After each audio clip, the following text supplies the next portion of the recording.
ورحمة الله تعالى وبركاته. اليوم ان شاء الله بحول الله غنديروا عصير اللي كيتخبع في الكونجيلاتور بمناسبة رمضان كريم. الله يدخلوا علينا وعليكم بالصحيحة والعافية والرزق والتيسير والصلاة والعبادة، ويجعلوا ان شاء الله بحول الله رمضان مقبول وصيام مقبول. غادي نبداو على بركة الله.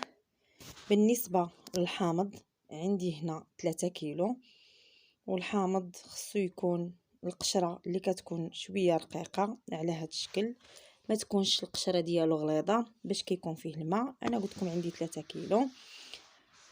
بالنسبه لليمون او التشين كل واحد شنو كيقول له، عندي 3 الحبات واللي عنده حبات كبارين ندير غير 2. حنا كنقولوا الحامض، والبرتقال كنقولوا له الليمون. هنا جبت جبانه وجبت الحكاكه وغادي ندور على ديك الحامض، غادي نحك له غير القشره الخضراء. غنحك ديك 3 كيلو كامله على هذا الشكل وما نوصلش اللب الابيض، كنضرب غير ضربات خفافين، كندور غير على القشره الصفراء. ديك اللب الابيض هو اللي كيدير المروره في العصير. غنستمر على هذا الشكل حتى غادي نكمل 3 كيلو ديالي. هانتوما شوفوا الطريقه كيفاش كنحك، كنضرب غير ضريبات ونبقى ندور الليمونه في يدي على هذا الشكل. غنحك 3 كيلو ديالي كامله.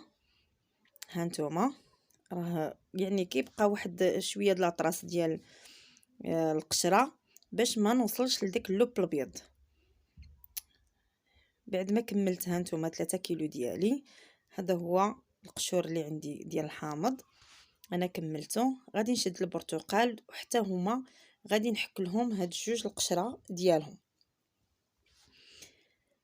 صدقوني فاش كديروا تخلطوا الحامض كتدخلوا عليه هاد 2 برتقالات وكتحكوا ديالها حتى هي ما نوصلوش اللب الابيض، غندوروا غير على القشيره. كيجي المذاق رائع وكيكسر شويه من ديك الحموضه المجهده ديال الحامض. وان شاء الله بحول الله غادي تجربوه وغتردوا عليا الخبر. غنستمر على هذا الشكل حتى نكمل ديك 2 برتقالات اللي عندي. هانتوما بعد ما حكيتهم كاملين غادي نجيب عصاره. انا غادي نعصر غير بيدي. غنجيب عصاره وغادي ندور على ديك 3 كيلو د الحامض ديالي كامل. انا بصراحه جربت بزاف ديال الطرق ديال العصير، جربت انني نطيبو في الكوكود وجربت انني كندير له ديك سنيده ديال الحامضه او سنيده الليم، كل واحد وشنو كيقول لها. ولكن احسن طريقه هي هاد الطريقه، فاش كتعصري الحامض او البرتقال وكيبقى لك ديك يعني ديك الشتب وديك العظيمات في العصاره، وكتخدمي غير الماء مع القشور، كيعطي مذاق رائع. وضروري غتجربوه ان شاء الله بحول الله وتردوا عليا.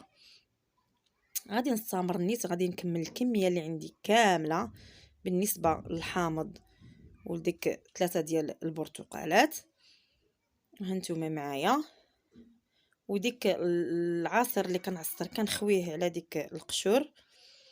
وغادي نجيب سكر سنيده. هانتوما انا بعد ما كملت الكميه اللي عندي، وهاد القشور راه ما تلوحهمش، كنخليهم كندير بهم بزاف د الاستعمالات. حتى الا كانت عندك غير هكا شميتي ريحه في الكونجيلاتور او في الثلاجه كتحطيهم فيه وكتمتص داك الروائح. هانتوما هنايا انا عندي كيلو ديال السكر سنيده.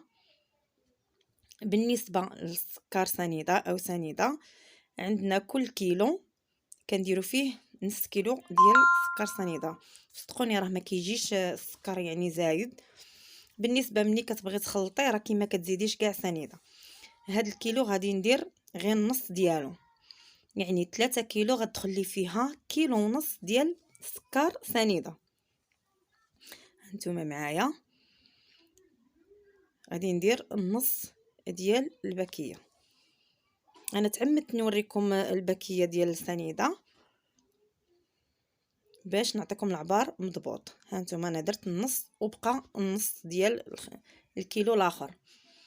كنستمروا هكا كنخلطوا، كنحطوه على جنب او في الثلاجه دابا الحال بارد، حتى الا بغيتي ديري له السلوفان وتحطيه غير على جنب.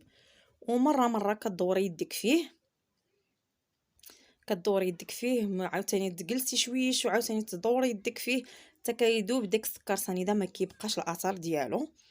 انا غنغطيه بالسلوفان كما ذكرت، غادي نخليه ومره غادي ندور فيه يدي.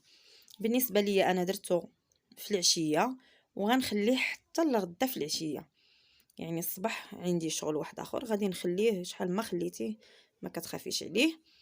فاش غادي نجي نعس غنديرو ان شاء الله في الثلاجه وغنحطو حدايا حاليا باش نبقى مره ندور فيه يدي.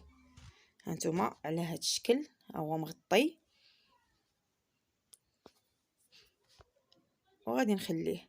هانتوما ان شاء الله لغدا فاش جبدتو راه حتى العشيه السكر اللي فيه هانتوما داب، هو رجع مركز والمذاق ديالو غزال. بالنسبه غنجيب جبانه واحده اخرى وغادي نشد صفايه رقيق وغنصفيه، غادي نصفيه وديك القشور اللي كنصفي هادو اللي غيبقاو اللي حكيت راه شنقول لكم يا البنات كيجي رائع صدقوني. كديري في غريبه، كديري في القنينطات، كديري في العقده ديال اللوز، في العقده د كاوكاو، كتستعمليه في الكيكات، عنده عده استعمالات لحقاش كيولي معسل ومع مخلط مع الحامض والبرتقال كيجي المذاق ديالو رائع. فين ما خدمتيه كيجي المذاق ديالو رائع. وغنستمر على هذا الشكل حتى نصفي الكميه اللي عندي كامله، راه مركز كيجي غزال، هو كيبقى هكا خفيف. هانتوما القشور اللي بقاو ليا او ديك القشور اللي حكيت غادي نديرهم في بلاستيكه او في طويصه وغادي نخليهم في الثلاجه، وفاش كنبغي نستعملهم كنجبد منهم. بالنسبه لهذا غادي نجيب جبانه طويصه يعني وغادي نخوي فيها ديك العصير وغادي نديرو في الثلاجه. كتخليه في الثلاجه هو كيشد راسو ولكن ما كيجمدش. فاش كتبغي ديري منه كتعبري كاس ديال العنبه، كاس كديري المعلقات ديال هذا المركز في الكاس وكتخوي في القرعه وكديري طرود الماء، كيجي المذاق ديالو رائع وما كتزيديش حتى شويه ديال السكر. هانتوما هاد الطاسه انا او الجبانه اللي درتو فيها وغادي نحطو في الكونجيلاتور وغادي نخليه. بالنسبه لكيفاش الشكل ديالو كيرجع جامد انا راه فايته حاطه الفيديو ديالو وديال الفريز وديال البرتقال وغادي تشوفوه ان شاء الله كيفاش. تدخلوا للفيديو وتشوفوه كيفاش داير. دابا نحط الروابط ديال ديك العصيرات عندي لتحت وضروري غادي نعاود معكم بطريقه جديده. انا فايته دايره الحامض ولكن ما مستخدماش فيه البرتقال، وفاش جربته بالبرتقال المذاق ديالو رائع. انا زينته هكايا بالقامه، القامه كتواتى مع الحامض او الخيار او اللي بغيتو تستخدموا معاه. الى اللقاء ان شاء الله بحول الله وصفه في واحده اخرى. وما تنساوش اللايك ديالكم والابوني والدعم ديالكم وشكرا.